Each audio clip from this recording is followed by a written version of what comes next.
Well, Golgi Wilkers, good evening, fellow armchair Imagineers. Tiki here, I'm Jacob Wile too. and we're here to do the Mary Poppins spoiler cast, say? Alright, no, enough of that. We can't do it. We can't do it, Jacob. Jacob, can you speak Larry? Speak for yourself. Speak for yourself, good sir. I can actually do a pretty decent British accent if I do say so myself. Yeah, but the question is, Jacob, can you speak Leary? Not really. You see, that's the Mary Poppins Returns, man. This movie kicks it up a notch. It's like, no, we're not just gonna have fake British accents. We're gonna have fake British accents reciting real British slang.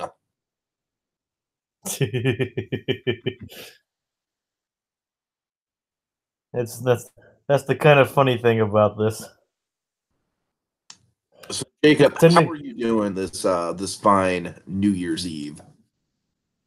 I'm doing fine. For where I am, it's less than 2 hours till New Year's. Yeah, so the pressure's on. We got to kind of jump into this. Jacob, you and I can kind of quickly give our thesis statements about Mary Poppins Returns, and then we'll kind of dive right in. We're gonna go basically song by song through this. Though if you watched our debate yesterday, you'll pretty much have heard his thesis. That's the thing. That's the thing. So I'm going to keep mine short. Folks, I unabashedly love this movie. I really do. I don't care. I think this movie's going to age like fine wine. I mean, to me, it's like any and all plot holes or or nitpicks that you have about it can just be like Mary Poppins is that kind of like anti-plot hole within the movie foundation herself, where she's just like, oh yeah, you're right. It's completely nonsense. And I don't know, man. I think through and through, this is like I said this on the debate, but this is the Force Awakens of Mary Poppins. But I don't really care because the Force Awakens gave a lot of Star Wars fans a lot of joy, and it is a lot of nostalgia. It is a lot of member berries, but at the same time, much like the Force Awakens, Jacob, this movie is doing its own thing as well. This movie, I think, by and by, we'll get into it, but this is exactly why I wanted to cover this soundtrack on a song by song level. I honestly think with some of these songs are better than the songs in the original soundtrack. I mean, I think this soundtrack in particular and the musical segments, Rob Marshall hits it out of the park. It's a return to form for Rob Marshall. It's Rob Marshall's best movie since Chicago, hands down. It feels like a return to form for him from Chicago, as a big fan of Chicago myself, Jacob. And so, as both a fan of Chicago and Mary Poppins, this is like a dream come true. This is like everything I could have wanted, man. This is like it's as Chicago as it is Mary Poppins, as it is Sherman Brothers, as it is Lin Manuel Miranda. I mean, it's just like all my favorite things, Jacob. Yeah, like I don't know how I can time onto that other than obviously I am also a huge fan of the original Mary Poppins, of course. I mean, it'll be hard to find a classic Disney fan who's not a fan of Mary Poppins. My grandpa, It's pretty, oh, all right. my grandpa in the family is notoriously not a fan of Mary Poppins. He walked out. Oh, that's unfortunate. True story. True But story. My dad loves it. My dad in the same screening was like, "Holy crap! I'm like being transported to a magical world, and I don't want this movie to end." And then my grandpa's literally just like, "Meh, I'll wait in the car." uh, and let's face it, the original movie can never be touched. It was basically Walt Disney's crowning achievement, Mhm. pretty much. So it basically, so you can pretty much imagine like the pressure if anyone felt making this kind of movie. Like, but that's the thing; they're not trying to just top the original or even do anything better than the original. They're trying to like tell their version of of a sequel, and they definitely nailed that aspect of it. If you ask me, it's like it carries the spirit of the original. The unabashed joy and happiness in the movie. Yet it's like it's almost like, as you point out, a fantastic realism where it's like sure the stuff that happens in there is fantastical and things, but the story itself is very grounded. And the story Everything, pretty much everything, almost everything about this movie is top notch. I mean, it's a Mary Poppins movie through and through. It feels like Mary Poppins. It lives and breathes Mary Poppins, and for that reason alone, My I think this movie is kind of a miracle. one of the things I thought when I was watching this is it's a modern, old-fashioned musical. Mm-hmm. Exactly what it is. It's an old-fashioned musical made in modern times, and it's even a period piece too, Yeah, which is yeah. also very impressive. Oh yeah. So, Right. So so in many ways, down song by song, or I'm sorry. Go ahead. Do you have anything more? not really. Other than it really highlights the talents of all the actors involved. Like everyone here is like, even the ones who only get bit singing parts show that they can actually hold a tune. Like they even did a good job casting the kids. I was surprised by how well they cast the kids. Everyone here does great. I think it's a great ensemble movie. I don't think it gets as much credit as it deserves as an ensemble movie. We'll kind of get into that with the I think spoiler. Um, I think I'm looking up, and I think it actually, like, yeah, they win. It actually won an ensemble performance award. oh, that's good. That's good. So there are some places that are recognizing it as an ensemble piece. Uh, Having said that, Jacob, I think the three tiers that really hold up the movie, the three things that like the three pillars, the triforce of the film, if you will, for all you Zelda fans out there, it's got to be Lin-Manuel Miranda, Emily Blunt, and Rob Marshall. I mean, these three on the project, it's like it's a godsend because all three of them equally had just a ton of passion and a ton of commitment, and they hoisted this film up on their backs and they carried it, man. Oh yeah, like I remember reading how Lin Manuel Miranda came across this project. It's like he obviously had a whole bunch of offers, after Hamilton came out. Obviously, when they offered them this one, he immediately signed on once he learned that Emily Blunt was being Mary Poppins. And obviously, since he's a huge Disney nerd, this is obviously like probably like a dream project for him. Yep, yep. All right, And so obviously you can tell that Emily Blunt was like obviously in love with being in this movie as well. I mean that's the thing, man. The enthusiasm from everyone just radiates off the screen. I'm sorry, folks, if you're Oh going yeah, for a podcast that points out like that nitpicks the plot holes or some shit like that in this movie, like you're not going to get this. This is going to be an unabashed love fest. So take that for what it is. bias. All right. Sorry for bias. I mean, heck, I mean, go on, do I that. don't have a bias for this movie, Jacob. I was really worried about this movie. I really was.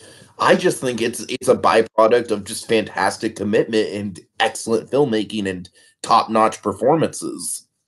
Or it could have easily just been a shameless cash grab. But like someone like they could have easily just like thrown this together, called it a Mary Poppins sequel, and called it a day. Uh-huh. All right. So, are you ready to go kind of beat by beat through the soundtrack?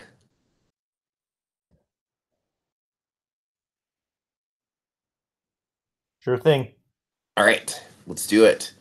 So we start with "Underneath the Lovely London Sky," which Jacob, this is a song that I kind of love more and more each time I hear it. It it's got just such a gentle and atmospheric vibe to it, and god damn it, I love Lin Manuel Miranda's fake accent. I mean, it's just like I think that's one of the most inspired choices of the movie. It sounds awful, but my god, it would not be a Mary Poppins movie if it didn't sound awful. What's kind of funny though, like obviously it's inspired by Dick Van Dyke, so it kind of makes sense that a character that was mentored by Dick Van Dyke's character would also have a bad British accent. Right, right. Even though it's kind of funny that another There's this character that Dick Van Dyke plays definitely actually has a more convincing accent.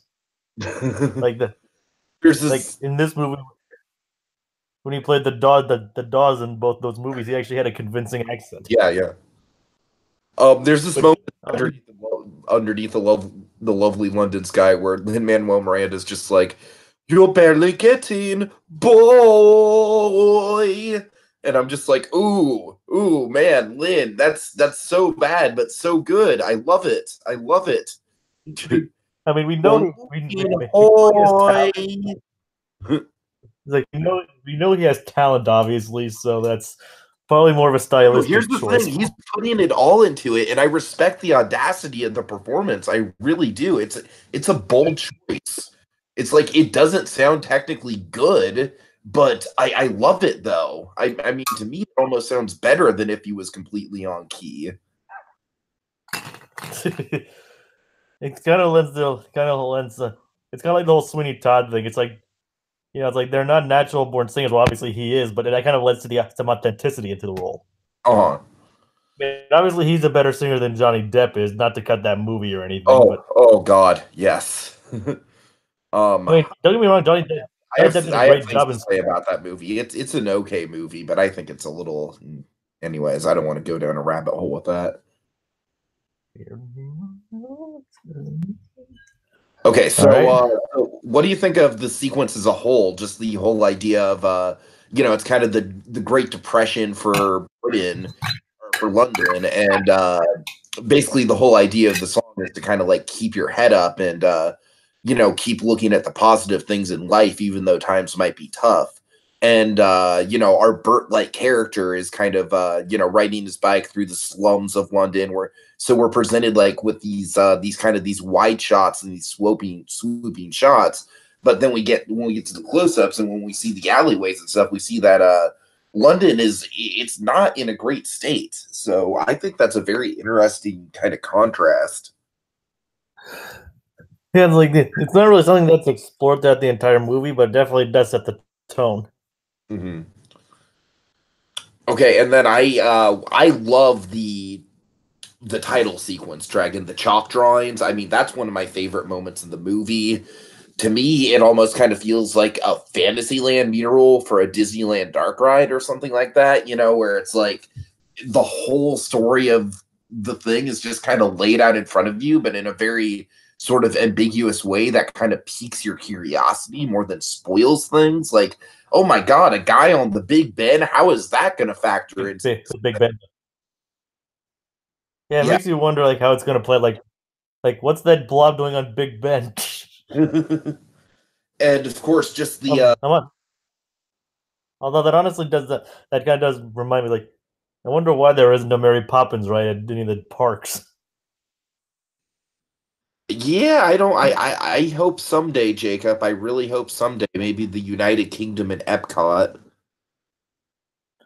Who knows? Maybe. I mean, they could even like do the 2D thing that they're doing with Runaway Runway into that. That's very true. That's very true. Actually, that's Although good. it could be like a thing with, although it could be like a rights issues thing because technically they don't own the property. Mhm. So that's probably like one of the main reasons why. So moving on.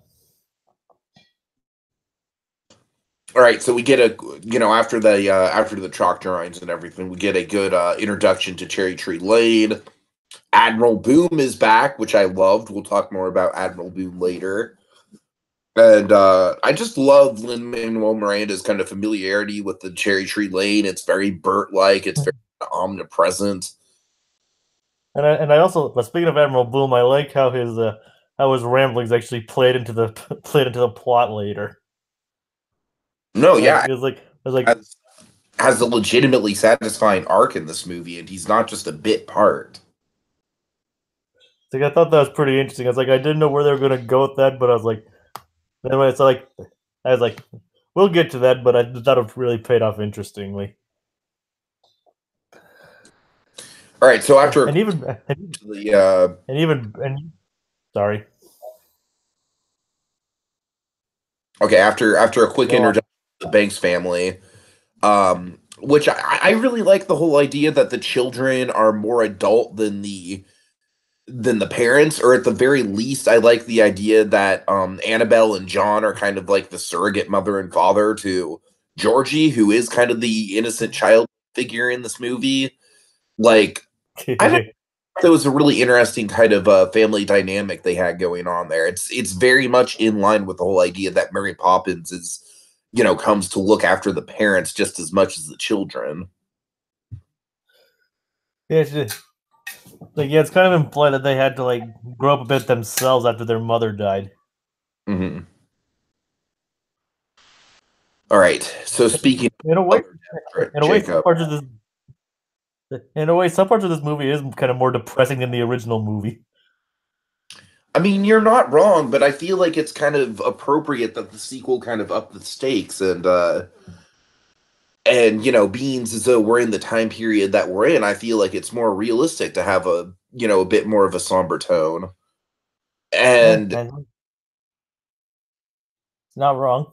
I do appreciate the boldness of that decision.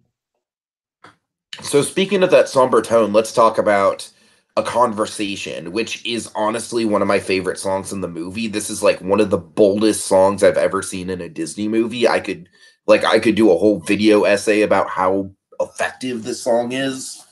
To me, Jacob, the really cool thing about this song is that it addresses something that Disney like never addresses, which is the actual impact that a parent's death would have on a family. And my God, I mean, let's talk about Ben Whipshaw, because Ben Whipshaw to me is one of my favorite parts of this whole movie. I think he looks a lot like the original Michael Banks, the kid actor who played Michael Banks back in the '60s, especially in the face, Jacob. In the face, it's like there's times where I'm like, okay, like it's literally the kid's face with his father's mustache. It's like it's surreal. And I, that I just think that Whipshaw just plays just a very understated, very reserved, but at the same time very loving and nostalgic and wistful Michael Banks. And there's so many elements to him. And honestly, Michael might be my favorite arc in the whole movie. I mean, he really is kind of the glue that holds everything together, as he should be, because as Mary Poppins said, she's here to look after the Banks children, and she means Michael in this case in this movie. So I don't know. Ben Whipshaw has been just winning my heart with this role. He really has. oh yeah, for sure. That's like it's kind of considering like the whole melancholy of the movie. It really sets the like, it really sets up the more melancholy and depressing tone that this movie has. It really captures that in a way that the original. I mean, the original really didn't have a lot of melancholy only towards the end. It's like it's kind of having feed the birds in the first 15 minutes. I mean, honestly, if you go back and watch the original, there is I wouldn't necessarily say melancholy, but I would say in the original there's a lot of pathos throughout. Well, yeah, but like not straight out depressing like this. Not. What I mean is like it's not straight out depressing like the whole and stuff like that. You know what I mean? No, you're right, but I mean, I don't know. I really appreciate that a Disney movie is subtle enough to have a moment where the character is just taking the time to really reflect deeply and personally about what the loss of this person means to him, means to his family, and how he has to move on. I mean, yeah, it's sad, Jacob. It's meant to be sad, sure, but to me, it's really effective on an emotional level. I dug it. Yep, it's definitely bold. I mean, it's a lot of make a lot of bold choices in this movie. Mhm. All right. So then, what do you think of the arrival of Mary Poppins? I mean, I just think it's just played absolutely perfectly, man. It's everything I could have And asked for. practically perfect in every way. Yeah, let's not make this that a reoccurring pun on this podcast because I try to avoid that. It's just too easy. But yeah, you're right. In this way, it's It ties absolutely glorious. what makes it that way is that it almost it pretty much practically ties in the ending of the first movie into this one, like It does. It does. with the whole kids going to like my let's just say Michael's trying to clear out some stuff in his house and he throws away the kite. He's throwing away the kite. that that itself tells you how far he's sunk.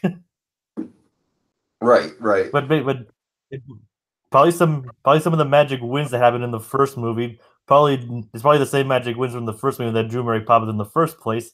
Drew the kite to the Banks children, and for whatever reason, after being told to keep off the grass, which is funny, which is kind of a funny recurring gag. Jack's Lin-Manuel's character Jack helps young Georgie with the kite, and lo and behold, he caught a nanny. As I live and breathe. Okay, so here is what is absolutely perfect, like completely spot on, and Emily Blunt just nails it, like right from the get-go. She just lines it up and knocks it out of the park, Jacob. Oh, I'm in love with this character introduction. I really am. So, she instantly just starts scolding the children, just instantly, and she's very coarse, Jacob, and she's like, I forget the daughter's. It's like, what's the daughter's name again? Annabelle. Annabelle. Annabelle, did you roll around in the mud? You're dirty. Same with you, John. My gosh, these Banks children are always finding ways to make a mess. It's like James is like, all right. Instantly makes you go, yep, that's Mary Poppins. All right, pitch pot, spot on. Let's go. Let's clean you up. And,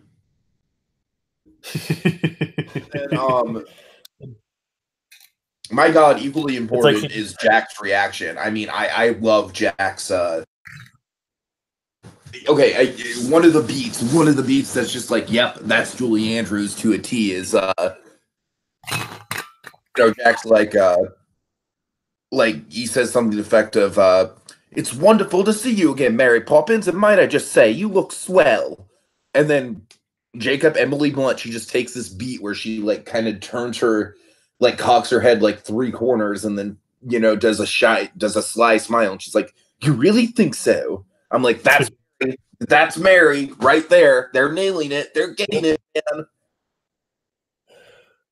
Yeah, but like I kind of like to see this like Plazy, they met before when Jack was a kid, so I wonder if she ever came back to visit Bert before he went off around the world.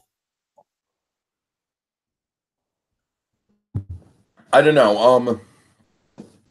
But I will say that upon reflection and seeing that this movie to me is basically perfect, I don't think we need Bert, Jacob. I'm kind of relieved that they didn't shoehorn in a Bert cameo as much as I wanted one.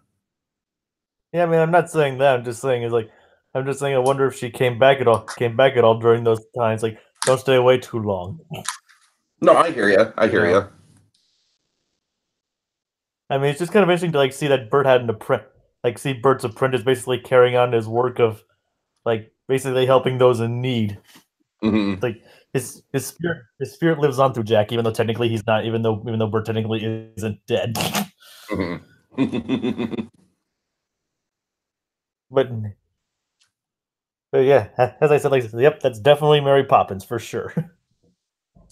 All right, and then we get even more Mary Poppins as we arrive at the Banks house, and holy cow, Jacob, holy cow, we are on a ride here. We are on a freaking thrill ride with Emily Blunt's performance. I'm here to look after the Banks children. You mean us? Oh yes, I suppose you too. No, I love the moment where Michael and Jane see Mary for the first time. Michael drops all the papers he's holding. Close your mouth. That's still not a codfish. Jane Banks, I see you're still prone to giggling. And then, of course, the great trailer line, Mary Poppins, I thought I'd never see you again. You don't look like you've aged a day. Really? I bet you girls age. With age. I would have thought I taught you better, Michael. And then that comes back later when someone else mentions her weight. Hey, how much do you weigh, Mary Poppins? She's like, that. Like, how much do you weigh? She's like, It's like, I think it was one of the kids, and she was probably thinking, did Michael not teach them their manners? Right, Uh, right. this movie's just overloaded with pure Britishness. All right. So let's talk about can you imagine that? It's pretty much like the. It's kind of like the first instance of Jolly Holiday of Mary in this movie. I think it's supposed to be this movie spoonful of sugar actually. It's well, that's well. The reason I say that's because they're transported like a half animated world, kinda.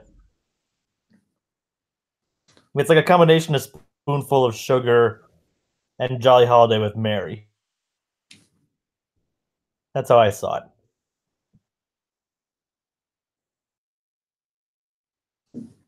But I Um still think it's pretty interesting. go ahead. I still think it's pretty interesting that what they're able to do is like they definitely pull off the Uzi and charm of the original. They're definitely doing a lot of stuff that they couldn't have technically done. A lot of stuff they couldn't have technically done back then either. Like in regard to the effects and things, but it still captures the same whimsical Mary Poppins charm. Yeah, to tell you the truth, I like the first half of the song better than I like the second half. I like all the stuff where she's like, pulling out all the big stuff from her purse and the umbrella out of the sink and dunking them in the bath and the kid's reaction to all that. Meanwhile, the lyrics are like, "Oh, all this stuff is so ridiculous." Um, And not oh, but to be honest with you, I feel like the song, like, it's not a bad sequence, but I feel like I don't know. When they go into the bath, it's like it's probably my least favorite of the fantasy sequences in this movie because I feel like it's a little bit too elaborate too early on. With like the giant rubber duck and the pirate ship and all the dolphins. I don't know, Jacob. I think it's almost kind of blowing its load a little bit. Um, that's like one of the few nitpicks I can have with this movie, to tell you the truth. I can see why you would think that. Like, I honestly feel like the sequence would be a little bit better if it was just just the bathtub sequence, and we kind of are left up to the imagination of what the actual bath is like.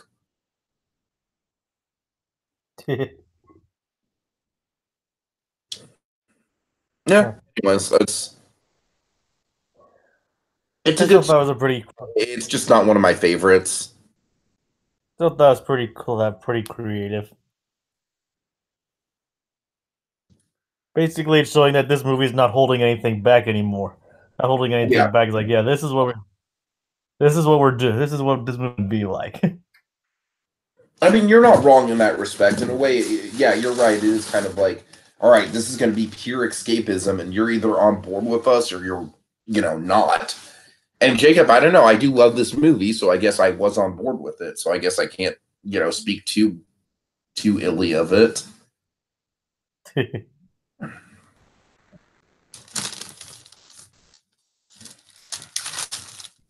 Yep.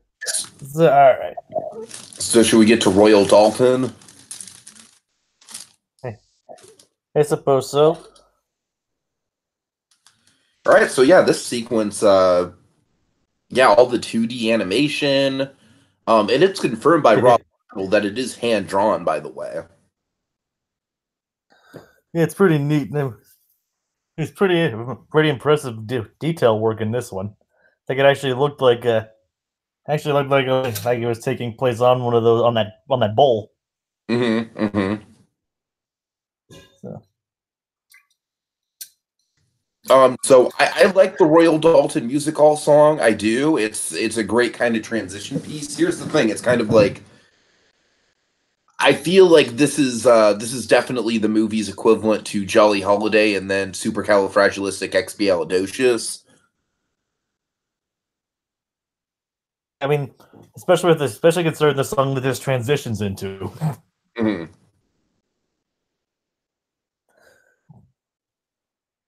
I mean, there's not much to say about this song other than that's basically their way of getting into the cup. Yeah, and So, to be honest with you, like it's a great transitioning piece, and it is really cool to see the 2D animation. It's still not one of my favorite songs in the movie, though, on a kind of just on a songwriting level. I don't know, it's fine. It's just I just think it gets overshadowed by the song that comes after it, basically. I don't think it holds a candle to something like Jolly Holiday in terms of being a lead into a crazy song. I mean, considering that this song's already kind of like loud and bombastic as it is. Hmm. Right, right. That's the thing. Like Jolly Holiday was kind of like a nice sort of it was like a leisurely stroll that just kind of like ended with like a horse race of madness with supercalifragilisticexpialidocious. Not to mention the return of the penguins. So I think that's all we have to say about that. But cover is not the book. Yeah, this is probably the second best song in the movie. Would you agree? It's definitely one of the more impressive ones on both the songwriting and visual standpoint. Yeah, to me this is like honestly this and Triple Little Light, which we'll get to in a minute. Both of these kind of feel like the crescendo of the movie, kind of like the big master stroke, kind of what this movie was building towards in the first place. And I love it, Jacob. I love it. It's Good luck trying to memorize something. Good luck trying to memorize that one part, though. once upon a Like time in even another time there was a handsome king hiding in the wing, and he never went to school to learn a single thing. That's about it. yeah, that's a props From to the Lin-Manuel east, and they Miranda came for from that. the south, and they da da da da da. And then Like, props to the thing that you got. All right, well, I'm trying. I'm trying to learn that. I really am. Lin-Manuel Miranda for doing that. Yeah, holy It crap. could not have been. I mean, if this movie's like the same as like other movie musicals where they record the song first and then film it, like which they do with a lot of stuff. Like props to him for actually memorizing that or being able to keep up with the pace of that. Because holy crap, like that song switches. The songs, the songs, and Emily Blunt too. With like the song switches up tempo and speed so much, like like you almost have to take pauses just to find good pauses to breathe. Like if you try to sing along with it, you'll be out of breath listening to it. Uh-huh, uh-huh. Yeah, I think on a songwriting level, it's probably the best song in the movie.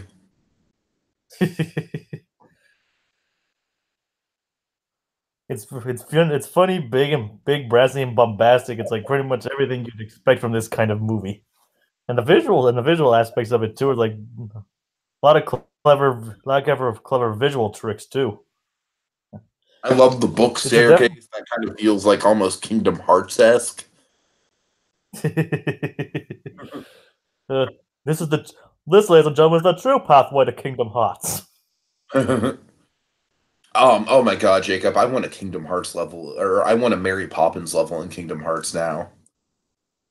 That would definitely be interesting. um, Also, this movie, like from a Rob Marshall, like a tourist point of view, I feel like is probably the closest stylistically to Chicago, the sequence. I mean, I could definitely see that. I mean, it's like the biggest Because like it's like show tune. weird, like it's this weird kind of like subset between like a theatrical performance and like a full-blown fantasy sequence. It's definitely the most like show tune, like the biggest show tune of the movie for sure. Oh, yeah, yeah, right, Like the right. one, like the one that would be exactly at home on a Broadway production. That's another thing. This movie's not only an old fashioned musical, but basically basically a very theatrical Broadway show. Oh yeah, for sure. Okay, so then we get to Where the Lost Things Go. I don't have a lot to say about the song. I will say that it's kind of a nice in between Stay Awake and Feed the Birds. I actually like it a bit better than Stay Awake. It doesn't touch Feed the Birds, but nothing does, of course, and I don't think it's trying to. But I mean, I like the moral of the song. I like the way Blunt delivers it. I really kind of respect that the Nothing's Gone Forever only had a place thing is the only bit of actual lyrics we ever saw in the marketing, at least in the trailers, because that kind of sums up the whole theme of the movie. And I don't know, it's a pretty memorable melancholy number. And it's basically one of the movie's cruxes. Uh-huh. I mean, obviously they could just summed up with a bit of dialogue, but it's basically explaining that to them, and basically since it comes after the whole nightmare sequence in the cup, it's actually a nice way to to relieve the tension.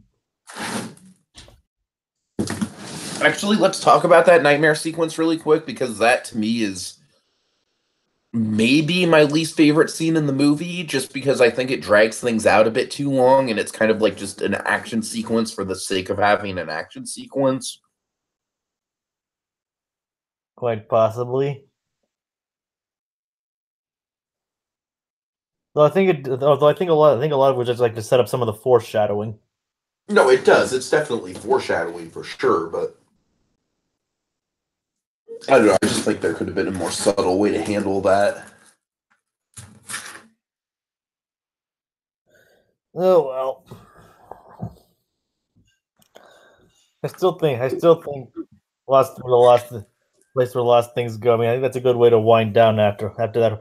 And I'm just talking about the nightmare things, but basically that entire sequence of craziness in general is just a good way to wind down a bit. Like, okay, it's like just basically just Oh like yeah, for sure. movie basically catching back up on its pace, slowing things down a bit. All right, so after Only that, for the next, only for the next song to turn things up again. let's talk about some of the transitional stuff between this and Turning Turtle. Specifically, I really like the start of Jane and Jack's arc. You know, them kind of. I like their connection. I like the fact that it's not like like obviously romantic. I like that by the end of the movie they don't kiss or anything. It's just kind of like, oh yeah, that might work out. They might make a cute couple one day. Um, it's it's, just kind of it's it's just kind of like something nice. You know what I mean? It's like a nice, pleasant, like wistful part of the movie for me. yeah, it's just like it could have. The thing is, it's like this whole childhood, like he's kind of had like a crush on her since childhood, kind of things.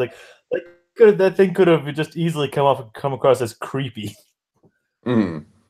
And I was kind of worried that it might become something creepy, but no, they played it out in a sweet, thoughtful, and earnest kind of way. That's like, yeah, like I could actually see this kind of thing working out. And with Lin-Manuel's there's like natural boyish charm. It just comes across as entirely sincere.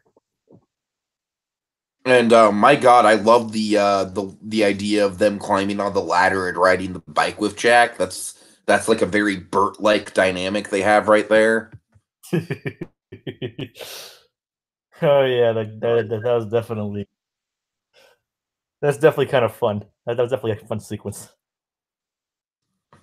So then we get to Turning Turtle, which I think is probably the most polarizing sequence in the movie. Yeah, it's definitely kind of weird even for a movie like this.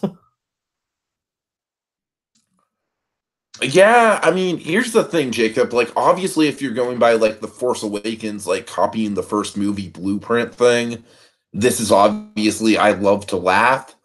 And Meryl Streep, she's a consummate performer in her own right for sure. Like she's a legend, obviously. Here's the thing, Jacob. I have no idea what they were doing with that accent, man. I think it was supposed to be some kind of Russian or something based on her name. I don't know, man. It's just like in a movie of bad accents, it felt like it went a little too over the top. I mean, I can definitely see that. But here's the thing: the sequence itself is fun. I do think the song is catchy. I think the song kind of requires a few listens to really get the hook of it. I like all the upside down stuff and everything, and all the ways that they play with perspective in the song. So, I mean, I feel like this is kind of the I love to laugh, because I love to laugh is another sequence where basically you could cut I love to laugh out of Mary Poppins completely, and it really wouldn't change much. So I feel like this is what Technically, technically, I think I Love to Laugh plays a bit more into the ending of the first movie than anything in this sequence does. I guess. I mean, because technically, it kind of plays off in the end where the Mr. Dawes Senior in the first movie starts laughing because of a joke and starts flying. I think that actually has a bit of payoff, and that actually has a bit of a payoff. No, you're right. You're right. And this is just kind of like, oh, sure, come back on the next second Wednesday. And it's like, we're never going to see you again in any movie ever, are we, Meryl Streep?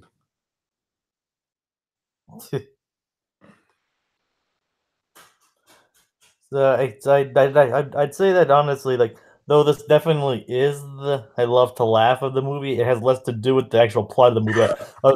Basically, pretty much all it serves is like basically the entire point of that sequence can be summed up as this bull will fetch you with money, won't help you save the house. Mm-hmm. That's essentially all it does. And it's just like, hey, Meryl Streep cameo, because why not? It's Rob Marshall, so it has to have Meryl Streep now. So Okay, so then we get to, well, first of all, let's get to the bank. Let's cover just very briefly. Let's talk about Clive Owen's character, or not Clive Owen's, I'm sorry, Colin Firth. Let's talk about Colin Firth's character. And then kind of like his lackeys, you know, the one sympathetic guy, the one Weasley guy. I don't know. I think they make a fun dynamic in the movie. I'm not entirely against them. I mean, people are kind of up in arms because the original didn't have a proper villain, but I honestly think that they work in terms of contextualizing the struggle for a modern audience, and it is one of those things where it is a real life, like, this character is less of a cartoony villain than one might think. It's like, you know, there's people who like build their whole lives out of screwing people out of loans and stuff like that. And it's also kind of funny that this movie came out in another year, and year where another movie, big Disney movie, didn't have a major antagonist. Right, right. So it's kind of come full circle. But I didn't mind Colin Firth's character. I mean, kind of what I said yesterday on the debate. It was just honestly just me trying to get points. Which I mean, though it definitely is a valid criticism, I honestly didn't have. It's a valid criticism. I didn't have any problem with him. It's like he definitely served the point of the movie well. I mean, I don't think that movie would have worked as well if they didn't have his kind of character in there. It's like, okay, it's the problem with the bank. So it's like if it was just the bank itself, that would just like be all kinds of things. But there's just this one person, and it's actually who actually has a tie to the characters in the first movie. It actually ties things together rather well. And I do like how two-faced and duplicitous he is. He's being completely polite about it. Uh-huh. Okay, so then we get to holy crap. I could totally see Colin Firth playing a James Bond villain. Yeah, I could too.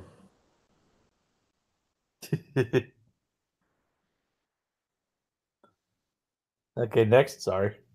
All right, the showstopper, Jacob. The showstopper of the whole thing. Holy crap. Trip a little late. Fantastic. Oh yeah. What can we say about this other than it's like pretty much 7 day pure minutes of pure Broadway style crazy happening and pure unadulterated awesomeness. Yeah, I mean, this is honestly one of the best live action sequences that Disney's ever done, bar none. It's, I mean, it's just choreographed to perfection. The set pieces are incredible. By the time we get to the BMX bikers, I'm just like, sure, why not? It's fucking Mary Poppins. It's pure escapism. I don't care if it's probably not accurate to the bikes of the time period. it's it's pretty much the shit. Like if cover's not the book was as like the prelude, this is definitely the real showstopper. This is probably like the most show tuned theatrical sequence in the entire movie. Mhm. Basically, it's like the biggest ensemble piece in the entire movie. Mary Poppins, Mary Poppins, Jack, the kids, and so many different characters, and all kinds of even different musical styles even come together for this 7-minute marathon of a song. Yeah, my personal favorite segment of this is the Leary speak. That was definitely interesting. Larry Speak wasn't really something I was familiar with before this movie. And quite honestly, after watching it, I'm not sure if I'm not sure if I'm any more familiar with it. But Emily Blunt just goes with it, and that's what I love. Yeah, it's like Like so it confident, definitely. she's so comfortable in the role. Oh, and not to mention Lin-Manuel been like basically hamming it up too. Oh, absolutely, absolutely. I mean, it's just I mean, just look at the photo. Just look at this picture. You could tell he's having the time of his life. mm, I mean, that song must have been exhausting to perform, but also probably very satisfying to do. yeah, I'm sure. I mean, I don't know. I don't know what else to say about it. It's just it's a genius piece of filmmaking. I think it's pure escapism. It kind of it kind of sums up the whole movie and why I love the movie. I kind of hope it gets an Oscar nomination. I do too. I do too, especially because I want to see Lin-Manuel Miranda perform at the Oscars. They'll probably abridge it because they obviously perform a whole 7 minute song for the Oscars, but Mm, they at least need to do like some of the important parts in the Leary bit. But I still have to see at least this song get at least a couple songs in this movie at least get. I mean, I know they're limited to two. So I know like songs are not only limited to two per movie being nominated for best song, so it would definitely be this one. Would be one of the ones that got nominated for sure. this one for sure. If it was up to me, the second one would be A Cover Is Not the Book. Yeah, but for safety, but they'd probably go with like Nowhere to Go But Up. I would say the safe pick would probably be Where the Lost Things Go, actually. It's probably also a good one, but definitely this one. I mean, this would definitely be nominated for sure if it does. I mean, it'd be pretty foolish of this move of them not to try and nominate this, not to put up the song for best original song. Mhm. But definitely, I mean, if you only see this movie for anything, just at least see it for this. Yeah, yeah, for sure. It's 7 minutes. Doesn't really contribute too much other than the kids getting home, but it's definitely a master class of choreography and filmmaking coming together.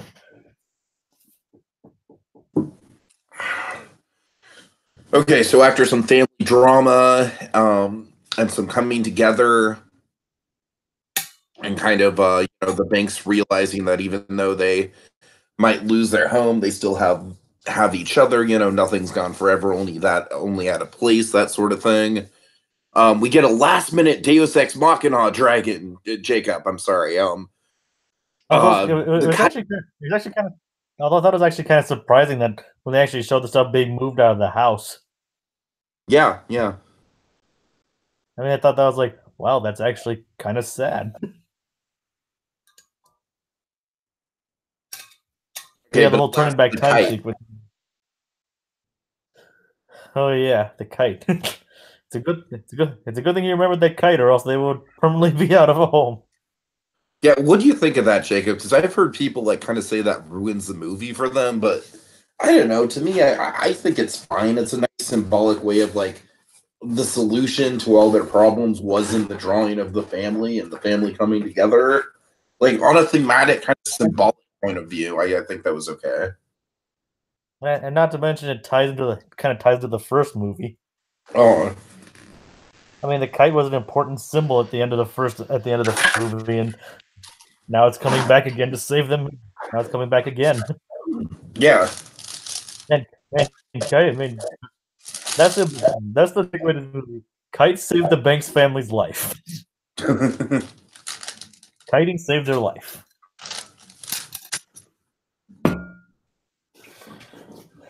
But okay, the turn back time sequence. This was definitely kind of an interesting kind of thing. I was like, when I'm talking about turning back time, I didn't know exactly what they were going to do with it. But when they saw, I was like, oh, I see how it's going to play out. Yeah, I love this, Jacob. This is like pure Mary Poppins magic. This was exactly what I was looking for in a movie like this. I mean, to me, it's like, even though it's not a musical number, it's harrowing as hell, man. It's like, even though Triple Little Light Fantastic is kind of this movie's step in time, I feel like this is the equivalent to Step in Time in terms of the stunt sequence. I mean, it's just like, I mean, I know most of it is probably CG work, but like, oh my god, it's so like it's so edgy your seat, and it's really like I love the I love the stakes and the the actual ticking clock, the literal ticking clock. And I love Mary just on the sidelines, just like, oh, honestly, you think they've never done this before. It's a literal ticking clock too. It's not only a little clock, like it's the ticking clock. Right, right. Sorry. I mean, it's just genius to me. I mean, it's just like it's just inspired. It's kind of nice to see that Mary Poppins is actually physically interfering with the whole thing, because usually she doesn't intervene with those kind of things, but she actually does here. Like she does it for the good of she does this for the good of everyone involved. So she pretty much just made an exception, and not to mention it all tied in with the weird ramblings of Admiral Boom. Yes, yes, and I love how that ties Boom's arc together, Jacob. I mean, I think that's Yeah, so it's like perfect. I think it ties Boom back into the story and the themes. throughout the entire movie, he was like, "Oh, they're too early again." Big Ben They're is always 5 minutes off. And then and then when he Big sets it Ben off and it does it Buffoon's doing. and then at the end when they turn it back, it's like they finally got it right. And it's just like I love the satisfaction in Boom. It's so nice. And also, by the way, I love the little moment with Boom where he gives Michael the ship in the bottle. Yeah, that was nice.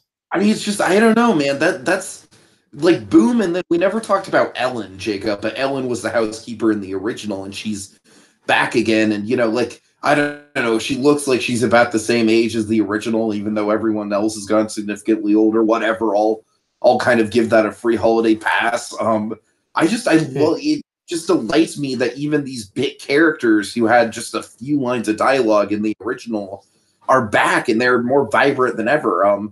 One of my favorite bits with Ellen, of course, is when Mary Poppins goes up the banister of the staircase, and Hello, Ellen's, Mary oh, hello, Mary Poppins. Hello, Ellen. It's like she suddenly sees her after 20 years and just isn't phased by it in the slightest. It's like Jacob, it's Ellen like must have seen feel something. like I feel like there's so many moments. This movie has just an abundance of moments like that where it's just like, oh, that is so spot on. Like it's almost like surreal how how close it is to the spirit of the original without just directly echoing the original.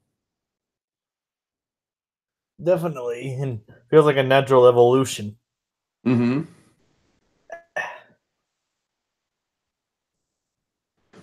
All right, so then Colin Firth gets his comeuppance. Dick Van Dyke does a tap dance, which is freaking awesome. And more important, Jacob, we get a call back to Feed the Birds, which has me blubbering like a little baby both times I've seen this in theaters. Yep.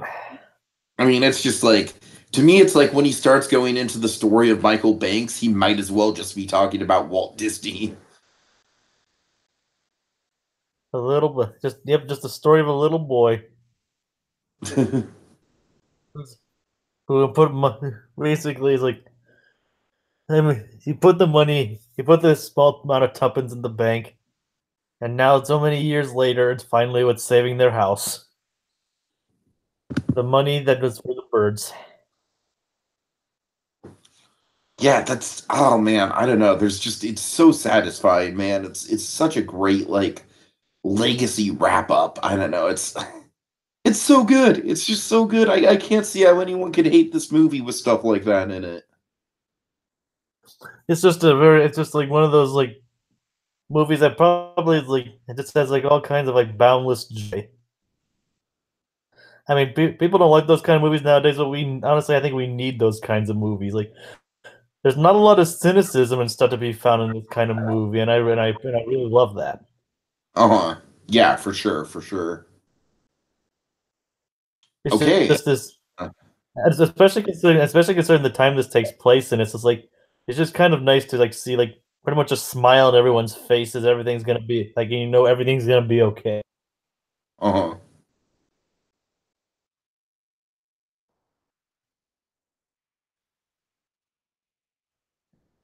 All right. So Do you want Jacob, to say there's anything more about Dick Van to go Dyke but up. or like I What? had the yep.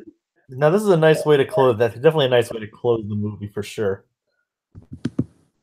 Yeah, And it's weird that Angela Lansbury's there and not Julie Andrews, but whatever, I'll give that a pass. It's no, nice it's to see like Lansbury no, regardless. like the thing is, like they apparently originally offered the role to Julie Andrews, but she didn't want to take anything away from Emily Blunt.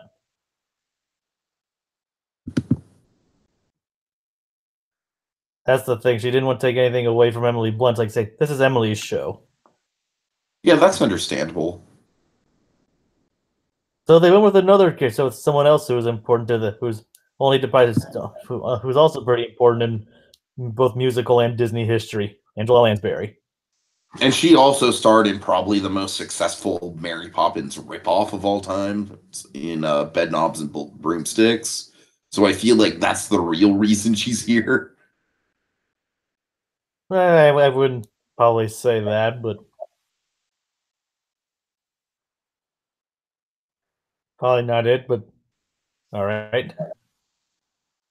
Anyways, this song is just absolutely delightful, man, and it's such a great way to end off the movie. I like one of the moments that just really gets me is the exchange with Michael and Angela Lansbury, where Angela Lansbury is just like Michael's like, I haven't held a balloon since I was a child, and then Angela Lansbury is like, well, then it seems like you've forgotten how to hold a balloon.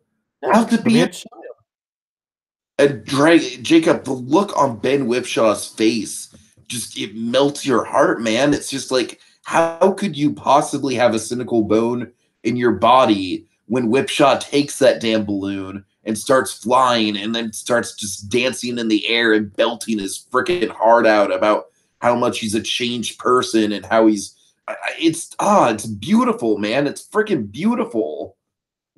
if I mean, it's continuing to exactly go, the type of shit we need right now. if we're talking about parallel, it's the perfect like let's go fly a kite.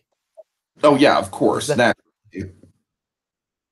but I think from kites to balloons, I still think this is like an important visual metaphor and like and everything. It's like it's also important. It's also kind of like what Christopher Robin tried to do earlier this year too. It's kind of a similar thing. It's like just because you're grown up doesn't mean you have to outgrow your childishness. Uh-huh. Um, I mean, just because you're grown up doesn't mean you can't be a child at heart. yeah, And I think yeah. I think that's something that I think that's something this movie really captures very well. Oh, And seeing everyone and pretty much and seeing everyone go up in the sky, singing and belting their hearts off, joining him. And seeing again like Jane and Jack like dancing in the sky together, and even seeing Mary Poppins contemplating. It was basically a good wrap up to this movie. yeah, I love how the whole ensemble's up there. We get Admiral Boom flying up, which was really great. I love Admiral Boom exchange with Jack before that. Don't lose her, son. I intend to, Admiral. I love Admiral Boom. Um, and then let's see. I also love the bit where like the good banker guy is floating away on the balloon, and the bad banker guy is like clutching onto him. And not to mention William Wilkins. Wilkins's balloon just like instantly drops to the ground. That was great. That was great. And to me, that was like a satisfying payoff to his character. It's like, and it kind of proves that he's not necessarily an evil guy. He just lacks the childhood spirit. You know what I mean? That's the thing. Like that to me almost kind of like softens the blow of the whole like, it doesn't, it makes him more than just a mustache twirling, like one dimensional villain for me.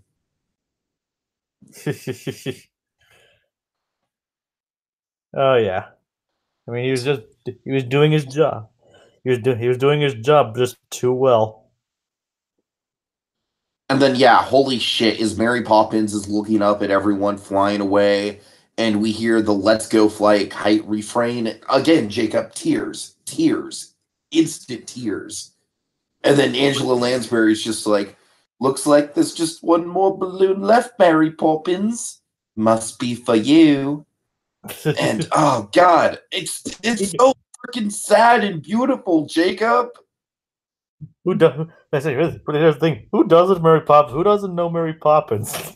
I mean, she knows almost. Apparently, she knows almost everyone. She knows everyone, and that's not important. You just go with it. She's a magical, omnipresent lady who lives in the sky.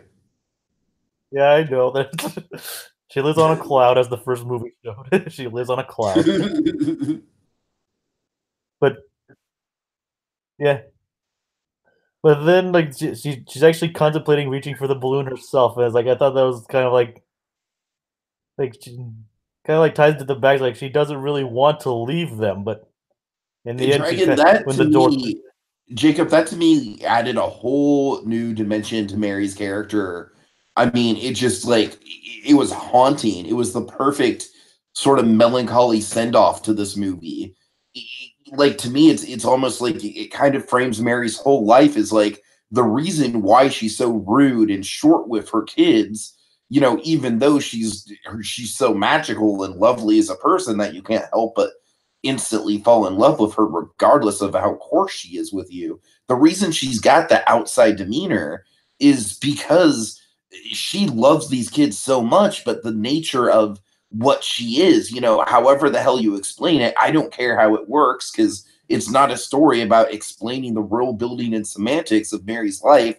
All we know is that Mary flies in to help families and flies away when families are helped and when the problem is solved. And there's just something so melancholy to the fact that these families coming together is the toll that Mary has to take, and Mary is almost sort of like just gone with the wind and carried away, and it's I don't know, man, it's a tragic existence in a way, and it really makes you kind of stop and think. I mean, God, I'm getting deep with this film. I really am. Yeah, I noticed that. I mean, like it's clear that she deeply cares about these children, but she can't stay with them forever. Even though like it's clear that she probably would like to spend some more time with them. But as she said, when the door opens, I have to. That's when I leave. Hmm. Or is it, I don't know if it's door opens or door closes. I can't exactly remember which one. Uh-huh.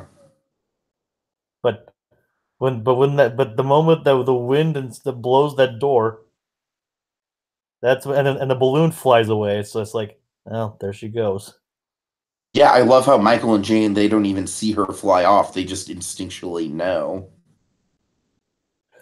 Yeah, it's like everything everything happens. Like it's like they're even like, goodbye, Mary Poppins. Thank you. No, his line is I won't forget Mary Poppins. I promise. And oh god, it gets to you, Jacob. It fucking gets to you. Yep, that it does. And then of course it ends with a refrain of you know, the under the lovely London sky, you know, so hold on tight to those you love underneath the lovely London sky. And then we see Mary floating away on the freaking umbrella, and she does the same exact pose and look and smile that she does in the original, and just ah ah Jacob, I don't know, I'm Yeah. swooning over. I mean, this movie's something special to me. It's like I don't care if it's derivative of the first one. I really don't. I don't care if it's got a ton of plot holes. I don't like this movie is to me like it's pretty much critic proof in my eyes. I don't like I just think it nailed it out of the park. It did what no other Disney remake or sequel has ever done to me, which is you know, expanded the horizons of the original story in broad and meaningful and powerful directions. And I think that Lin Manuel Miranda, Emily Blunt, and Rob Marshall just all deserve so much recognition and so much acclaim for this. And I am so happy to see that it's held on a firm number two at the box office and has even increased its run from its first weekend. It actually made more money on its second weekend than it made on its first weekend. And And not to mention I all just hope the momentum keeps going from there. not to mention all the awards it's continuing to get. I mean, I don't know, man. This is I mean, several. I mean, there are several publications and sites that have listed it as like one of the 10 best films of the year, mhm. and in my opinion, it's definitely deserving of that. Yeah, It's kind of it's just it's kind of interesting that it's kind of interesting that Emily Blunt was in two movies this year that are basically both received that award, that recognition. She was also in a Quiet Place. uh-huh. This movie's a dead far cry from A Quiet Place, though. Oh God, yes. Oh my God. Or a girl on the train in that matter. Well, that did this year, but this definitely shows her range. Well, the Like girl on the train is actually the movie that she was shooting in between shooting returns, believe it or not. that's that is kind of like I said, definitely shows her range. I'll tell you that. It's Yeah, like yeah. these two movies where they're completely horrifying and almost existential in a way. Well, mainly not existential or anything, but kind of that are in different ways extremely horrifying. And then there's this. It's kind of like the Schindler's List Jurassic Park parallel. Kind of. All right. So, folks, yeah, by all intents and purposes, I'm sorry if you wanted to see us nitpick this movie. I know there is stuff to nitpick in this movie, but frankly, I don't care because the way that Rob Marshall crafted this film, the way that it all came together, it's just as plot hole proof as the original movie is, in my opinion. I mean, there are a lot of Just movies. There are a lot of there are a lot of movies that just like basically achieve this amount of acclaim, but like if you just nitpick them to the point where it's like you point out every single plot hole in all these movies, like what's the point in even watching them anymore? It's like you're watching them for an experience, not to pick them apart. Like exactly. I mean, and this movie is it like the most perfect movie I made? No, of course not. But it's a movie that is just meant to share its joy and love with so many people.